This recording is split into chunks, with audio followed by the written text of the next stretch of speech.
Hallo ihr Lieben, wir zeigen euch, wie ihr tolle Accessoires aus echten Blumen machen könnt, wie zum Beispiel diesen Haarkranz oder einfach nur ein kleines Sträußchen zum Anstecken. Ich finde es super schön für Hochzeiten, also entweder als Gast oder vielleicht auch als Braut oder für Bräutigam oder Gäste. Und es kostet nicht viel, denn du brauchst nur ein bisschen Draht und ein paar hübsche Blumen.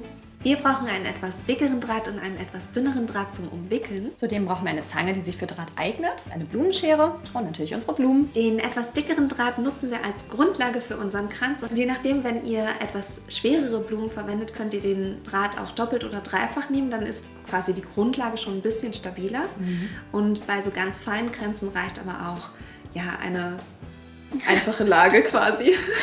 Einmal rundherum. Die Größe eures Kranzes könnt ihr euch am besten einmal ausmessen, indem ihr den Draht mal um euren Kopf legt. Wenn du deinen Kopfumfang dann so ermittelt hast, kannst du ein ganz kleines bisschen Draht noch dazugeben.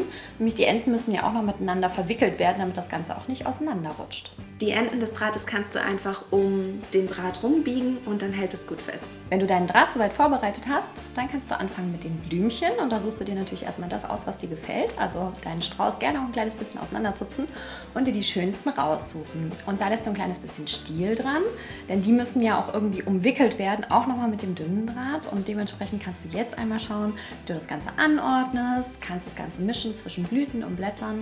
Ja, und anfangen dann einfach nach und nach deinen Draht hier zu bestücken. Oft ist es sinnvoll, wenn ihr so ein bisschen schaut, welche Blume ihr vorne haben möchtet und dann quasi von der vordersten Blume so ein bisschen anfangt, das Ganze zu arrangieren. Oder ihr dreht den Kranz später nochmal, weil manchmal ergeben sich dann irgendwie auch Stellen, wo man dann sagt, nee, das finde ich schöner und dann ist die halt vorne. Und manchmal ist es auch statt von vorne zur Seite zu arbeiten, schöner, wenn man auch rundherum arbeitet, je nachdem, was für Blüten man hat und wie man die anordnen möchte. Und die eine Technik bei etwas größeren Zweigen ist eben immer anzulegen, drum zu wickeln und die nächste anzulegen und weiter zu wickeln. Oder es gibt für filigrane Kränze auch eine spezielle Technik, also eine Technik, in dem ihr einfach vorher kleine Sträußchen bindet. Genau. Das macht sich nämlich auch ganz gut, weil dann könnt ihr vorher so kleine Sträuße zusammenbinden und die dann relativ eng um den Kranz schichten. Und damit habt ihr schon einen sehr schönen arrangierten Kranz einfach und müsst nicht so viel am Draht selbst herumwursteln, dass es dann irgendwie schön aussieht. Es ist egal, welche Technik du anwendest, achte aber beim Bearbeiten des Drahtes darauf, dass eben diese kleinen Drahtenden, die am Ende abstehen oder vielleicht auch am Anfang von deinem Draht nach dem Umwickeln, die müssen ja abgeschnitten werden und dann irgendwo noch so ein bisschen verarbeitet und achte darauf, dass sie eben nicht gerade auf der Unterseite sind, die dann später auf dem Kopf sitzt, sondern dass sie so ein bisschen zwischen die Blätter vielleicht sogar nach oben zeigen, damit du dir eben nicht irgendwie wehtust. Und wir haben jetzt Kupferdraht verwendet, man kann natürlich auch grünen Draht verwenden, aber ich finde es wirklich ein bisschen edler, wenn tendenziell eher ein bisschen Kupfer zu sehen ist, als so ein grüner Blumendraht. Ja, auf jeden Fall. Und im besten Fall passt der Farbton dann auch noch zu deinen Haaren, also dass du vielleicht einen goldenen Draht oder einen kupferfarbenen Draht je nach Haarfarbe wählst. Je nachdem, wie viele Blüten ihr zur Verfügung habt, könnt ihr hinten auf der Hinterseite natürlich auch, so wie wir das gemacht haben, nur noch so einen kleinen Kranz, also nur noch so ein paar Blätter binden. Das war jetzt so ein relativ langer Zweig sogar und hier vorne sind dann die Blüten zu sehen.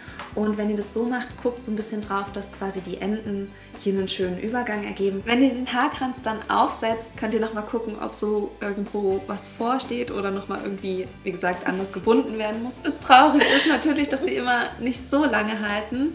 Morgen ist er vielleicht noch einigermaßen okay, aber eigentlich eher ein Accessoire für spezielle, besondere Anlässe. Für einen Abend. Für einen Abend.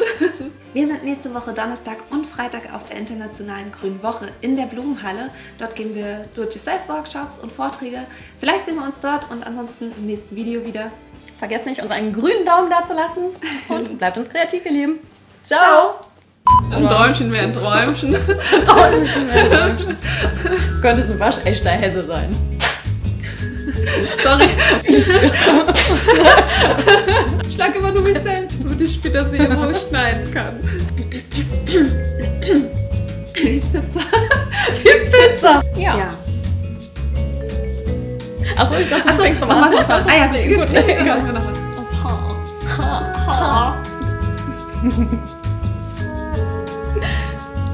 Ich habe da leider nicht die Frisur für. Das hatte ich ja zu meiner Hochzeit, hatte ich ja sowas hinten in die Haare gesteckt, einfach nur so ein Mini-Sträußchen. Das sah auch schön aus.